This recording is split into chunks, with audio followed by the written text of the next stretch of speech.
ಹೌದು, ಬನ್ನಿ ಮನೆಗೆ ಯಾರಿಲ್ಲ ಕುಳಿತು ಅವರಿಗೆ ಫೋನ್ ಮಾಡಿ ಬಾ ಅಂತ ಹೇಳ್ತೀವಿ.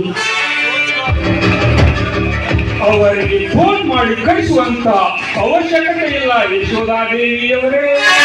ಮತ್ತೆ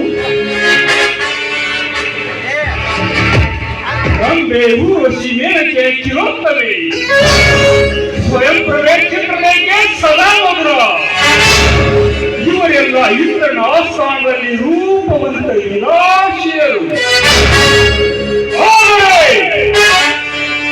ಈ ಕನಸುಗಾರನ ಲೋಕದಲ್ಲಿ ಅವರೆಲ್ಲರ ರೂಪವನ್ನು ಮೀರಿಸುವಂತ ರೂಪವತಿ ಅಂದ್ರೆ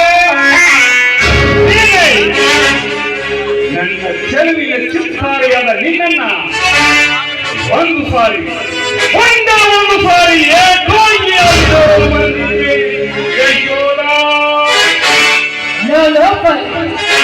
ಮಾತನಾಡಲು ಬಾಯಿಗೆ ಅಂತ ರಿವಾಜ್ ಬಿಟ್ಟು ಮಾತಾಡಿದ್ರೆ ನನ್ನ ಕಾಲಲ್ಲಿರೋ ಚಪ್ಪಿಗೆ ಹಚ್ಚಿ ಹೊಡಿಬೇಕಾಗುತ್ತೆ.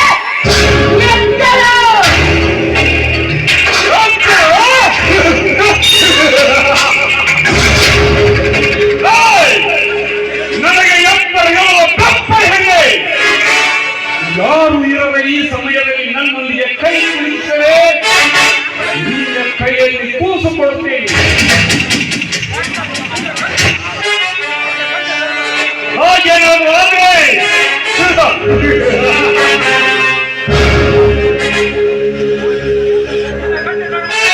ನಿನ್ನ ಕಣ್ಣ ಧರ್ಮರಾಯನೊಂದಿಗೆ ಎಷ್ಟು ರಾತ್ರಿ ಕಳೆದರೆ ಅದೆಷ್ಟು ಹಾಸಿಗೆ ಬದಲಾಯಿಸಿದರು ಒಂದು ಹುಳವು ಹುಟ್ಟದ ನಿನ್ನ ಹೊಟ್ಟೆಯಲ್ಲಿ ಒಂದೇ ಒಂದು ಬಾರಿ ನನ್ನೊಂದಿಗೆ ಬೆನ್ನ ಹೊಂದಿದರೆ ನಿನ್ನ ಬಂಧಿತನಕ್ಕೆ ಖಂಡಿಸಿಕೊಳ್ಳುವೆ.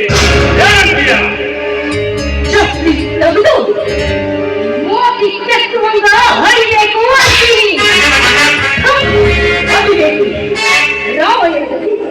ಸೀತಾಮಾತೆಯ ಶಾಪದಿಂದ ಇಂದಿಗೂ ಪಾಲ್ಗೊಳ್ಳಿ ನದಿಯು ಅಂತರ್ಮುಖಿಯಾಗಿದೆ. ಸೀತಾಮಾತೆಯ ಶಾಪದಿಂದ ಅದು ಹೊಲ್ಲಿನೊಂದಿಗೆ ಮುದ್ರೆ ತಿನ್ನುವಂತಾಗಿದೆ.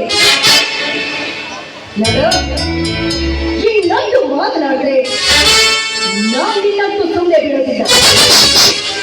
ಕೊನೆಯದಾಗಿ ಹೇಳ್ತಾ ಇದ್ದೀನಿ, ಮೋದಿ ಕೆತ್ತು ಹಾಗೆ ಹೊಡೆಯೋದಕ್ಕಿಂತ ಮುಂಚೆ ಇಲ್ಲಿಂದ ಹೊರಟೋದ್ರೆ ಸರಿ. ಇಲ್ಲ ಹೋದ್ರೆ ಕತ್ತು ಕಟ್ಟಾಗಿ ಸ್ಮಶಾನ ಸೇರಿಸಿ ಜೋಕೆ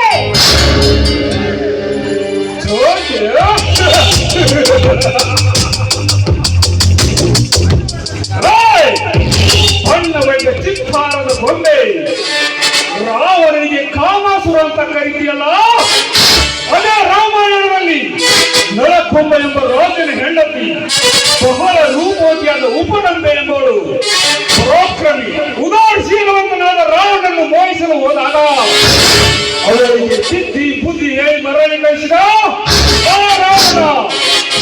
ಆದರೆ ಅಷ್ಟೊಂದು ಶೀಲವಂತನಾದ ರಾವಣ ಇಂಥ ವಿಷಯದಲ್ಲಿ ಹೇಗೆ ಬದಲಾದನು? ಹಾಗೆ ಈ ನಿನ್ನ ಸೌಂದರ್ಯಕ್ಕೆ ಮಾರು ಹೋಗಿದ್ದಾನೆ ಶ್ರೀಯಾತ್ಮನಿಗೌಡ. ಬುದ್ಧಿ ಮೋಸವಿಲ್ಲದೆ ಬಾಣವಿಲ್ಲದೆ ಮಗುವಿಗೆ ಮನೆ ಹಾಲಿನ ರೂಪದಲ್ಲಿ ಶಕ್ತಿಯಲ್ಲಿ ಹರಿಸಿ ತಿಂಗಳಲ್ಲಿ 30 ದಿನವು ಸಿದ್ಧನಾಗಿರುವನು ಗಂಡಸು.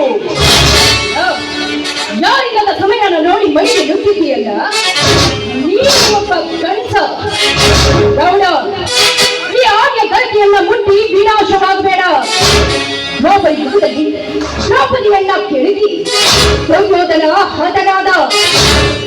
ಯುಗದಲ್ಲಿ ಸೀತಾಮಾತೆಯನ್ನ ಅಪಹರಿಸಿ ರಾವಣ ನಾಶವಾದ. ಎಷ್ಟೋ ದೇವತಾ ಸ್ತ್ರೀಯರನ್ನ ಕೆಣಕಿ ರಾಕ್ಷಸರ ವಂಶ ಸರ್ವ